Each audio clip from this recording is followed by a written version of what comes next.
كل ما بتسمع عن واحد جاله الغضروف وتيجي تسأل ايه هو السبب، يقول لك ابدا والله انا كنت قاعد في امانة الله وجيت اقوم من مكاني حسيت او سمعت بطقة كده مرة واحدة ومن بعدها بدأ الالم والتنميل. او السيناريو التاني يقول لك كان في حاجة وقعت مني على الارض او حاجة كنت راح اتلفها من على الارض، وبعد ما اتلفتها لسه رايح اقوم وحسيت بألم شديد في ظهري وكمان سمع معايا في رجلي وفي شكشكة وفي تنميل ومش قادر اقوم كويس ولا كاني عجزت. او هم دول السيناريوهين اللي دايما بنسمعهم مع اي واحد جاله مشكله الغضروف. فعشان كده النهارده هنتكلم عن ازاي تتجنب الالم ده او المشكله دي اصلا انها تحصل لك. فعشان كده يلا بينا.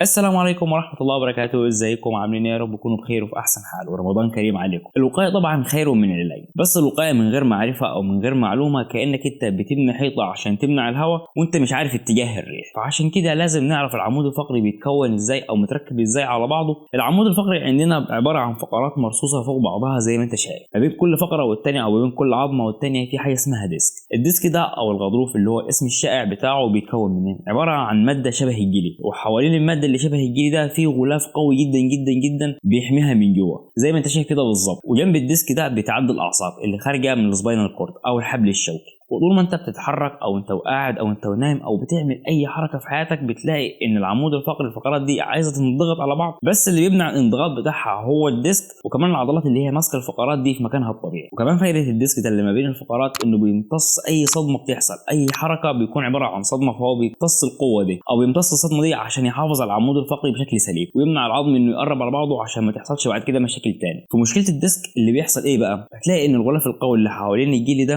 انقطع، والجلي ده اللي كان جوه الغلاف بدأ يطلع لبره، سواء انه داس على الغلاف والغلاف ده داس على اللي جنبه او انه طلع بره الغلاف خالص وداس على اللي جنبه. اللي بيداس عليه اول ما الغلاف ده بينقطع هو الاعصاب اللي بتعدي جنب الغضروف. ومشكله الاعصاب دي ان دمعتها قريبه، اول ما حاجه بتلمسها على طول بتسمع معاك بالم والتنميل والشكشكه والضعف في العضلات. سواء لو حصل الغضروف ده في الرقبه هيسمع معاك بالالم من بعد الكوع وكمان في الصوابع، او لو حصل في ظهرك من تحت هيسمع معاك برضه بالم في الرجل وفي العضله الخلفيه وفي عضله المقعده، وهتلاقي في ضعف في الرجل ومش قادر تقف كويس لو كانت الاصابه لسه جديده. فدي الحاله اللي بيسموها الديسك او الغضروف. طيب انا ازاي همنع المشكله دي انها تحصل لي؟ في 7 حاجات او 7 سيناريوهات دايما هم اي واحد بيجي يشتكي من مشكله الديسك بيكون عمل واحده منهم. فعشان انت تتجنب مشكله الديسك لازم تتجنب المشاكل دي او تحاول تصحح منها عشان تتجنب مشكله الديسك بعدين، وكمان تحافظ على عمودك الفقري بشكل سليم خالص. طب ايه هم ال7 حاجات دول اللي المفروض اتجنبهم او اعملهم بشكل صح عشان امنع مشكله الديسك؟ اول حاجه فيهم اي مشكله في العمود الفقري او في القوام، سواء انحناء العمود الفقري اللي قدام اللي هو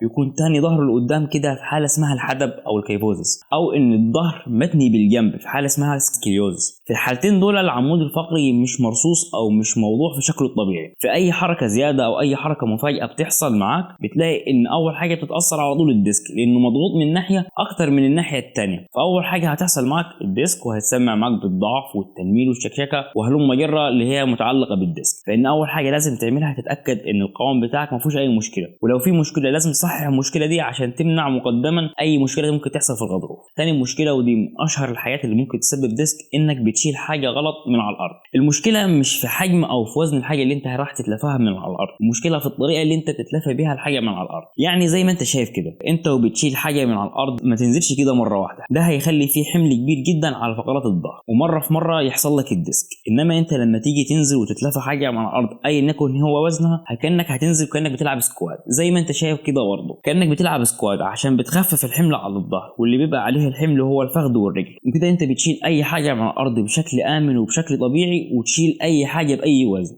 اهم حاجه انك تنزل مظبوط زي ما انت شايف كده او زي ما انت شفت كده في الفيديو. ثالث مشكله ضعف عضلات البطن. الظهر والبطن وجهين لعمله واحده بس واللي هو العمود الفقري. طول ما ان عضلات البطن قويه وعضلات الظهر قويه طول ما انت كده هتحافظ على العمود الفقري سليم ومن اي مشكله. عضلات البطن لما بتضعف ده بيدخل على طول مشاكل معاك في الظهر. طول ما عضلات البطن ضعيفه بتدخلك في مشاكل كتير، وانا عشان اتجنب المشاكل دي لازم اقوي عضلات البطن. طب اقويها ازاي؟ في تمارين انت تعملهم هتقوي بيهم عضلات الظهر، ودول تمارين كده بسيطه جدا بس ليهم تاثير جبار على انهم بيقووا عضلات البطن. اول تمرين فيهم مجرد ما انك بترفع راسك بشكل بسيط جدا زي ما انت شايف كده بالظبط. كرر التمرين ده 10 مرات وتعمل المجموعه دي اللي هي متكونه من 10 عدات 3 مرات في اليوم. تاني تمرين هتتني رجليك زي ما انت شايف كده بالظبط، وتقوم شادد بطنك وضغط عضله المقعده وتطلع لفوق بوسطك وتصبر 5 ثواني وترجع تاني لوضع البدايه، وتكرر التمرين ده 10 عدات وبرضه تكرر ال10 عدات دول 3 مرات في اليوم، يعني كانهم 3 مجموعات.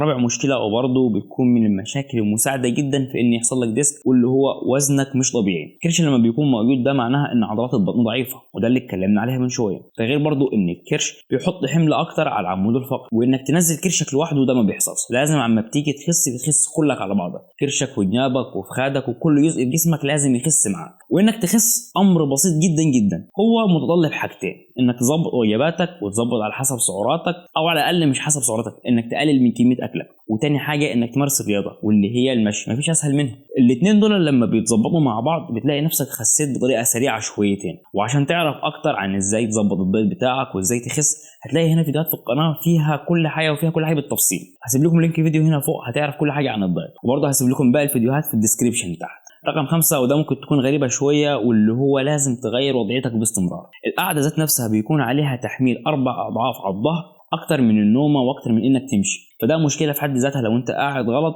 وتاني ظهرك لقدام. مع التحميل الشديد اللي حاصل على فقرات الظهر ومع التانية الغلط اللي أنت قاعد بيها دايما، ده هيحطك على طول في تراك الديسك، وأي صوت هتسمعه في ظهرك طق على طول اعرف إنك دخلت في الديسك على طول من غير أي مقدمات. يعني لو ليك فترة حوالي نص ساعة قاعد، تقوم تتمشى وتبدأ تعمل استرتشات عشان تخفف الحمل والشد اللي حاصل على فقرة الظهر زي ما انت شايف كده بالظبط. تعمل استرتشات بانك تمد جسمك لورا ولقدام وبالجنب زي ما انت شايف كده بالظبط لمده 5 دقائق عشان تتجنب الضغط اللي حاصل على العمود الفقري. سادس مشكله وده بتخص الستات شويه، واللي هو الكعب العالي. الست لما بتلبس الكعب العالي ده بيخلي الكعب مرفوع لقدام، وده معناها ان خلى العمود الفقري مش بشكل طبيعي او مش بشكل السليم بتاعه، لان في تحميل من تحت جزء اكبر من جزء، فبالتالي العمود الفقري هيبدا يترمي لقدام شويه. ومع اي نزله للست دي وهي جايه تتلفى حاجه من على الارض او هي وبتمشي عادي بالكعب بتاعها، ده هيدخلها في الديسك، واما دخلهاش في مشكله الديسك هيدخلها في مشكله الم اسفل الظهر، وهتكون زي السلام عليكم من ده، مشكله مزمنه ومتكرره على طول بسبب الكعب العالي. فهو الاحسن انك تلبسي فلات، يعني حاجه كده جزمه او شوزه فلات يكون فيها التحميل على الرجل كل الاجزاء زي بعض، والعمود الفقري هيكون معاكي بشكل سليم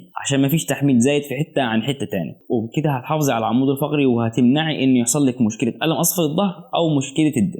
سابع شيء، في تمارين معينه زي الديد ليفت والسكواد ما ينفعش تعدي وتقول انا عايز احافظ على ظهري من غير ما تعدي عليهم، لازم تعملهم، لانك مش هينفع تحافظ على العمود الفقري من غير ما ان في عضلات معينه لازم تحافظ على قوتها، وبتحافظ على الظهر والعمود الفقري وبتمنع الم الظهر، اللي هم المقعده والجزء السفلي وعضلات الالكتروسباين او العضلات القطنيه. الجزئين دول من العضلات مهمين جدا جدا انك تحافظ بيهم على ظهرك. بس التمارين اللي انت بتلعبهم عشان تقوي بيهم العضلات دي برضو غايه في الاهميه وغايه في الخطوره. حط تحت كلمه الخطوره دي مليون خط، لانك لو بتلعب التمارين دي بشكل غلط او بطريقه مش صح، اول حاجه هتحط نفسك في تراك الديسك، ولو ما حصلكش ديسك هتلاقي نفسك بعد التمرين حصل لك الم اسفل الظهر، وهيكون الم اسفل الظهر ممتد معك لفتره وانت مخدوع ما بين ان التمرين كان صعب شويه وانك انت لعبت غلط، بس هو في الاغلب ان انت لعبت غلط واثرت جامد على ظهرك. بس انت لازم تلعبهم صح زي ما انت شايف كده، وتلعب العضلات دي مره واحده على الاقل في الاسبوع عشان تحافظ على قوتها وانها تحمي العمود الفقري. بس هم دول ال7 سيناريوهات او ال7 حالات